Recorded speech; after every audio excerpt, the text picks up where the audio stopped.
سلطان عبدالحمید ثانی خلافت عثمانیہ کے طاقتور اور سمجھدار حکمران تھے۔ وہ 1876 میں تخت نشین ہوئے جب سلطنت اندرونی سازشوں اور بیرونی دباؤ کا شکار تھی۔ یورپی طاقتیں خلافت کو کمزور کرنا چاہتی تھیں، مگر سلطان نے حکمت اور صبر سے حالات کا مقابلہ کیا۔ انہوں نے آئین نافذ کیا مگر حالات کی نزاکت کی وجہ سے کچھ عرصے بعد اسے معطل بھی کرنا پڑا تاکہ سلطنت کو ٹوٹنے سے بچایا جا سکے۔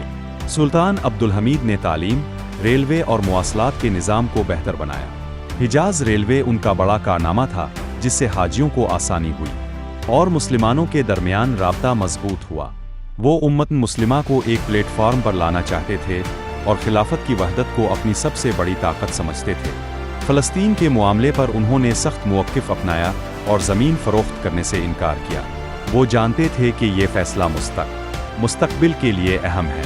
اندرونی غداروں اور بیرونی دباؤ کے باوجود انہوں نے کئی سال تک سلطنت کو سنبھالے رکھا۔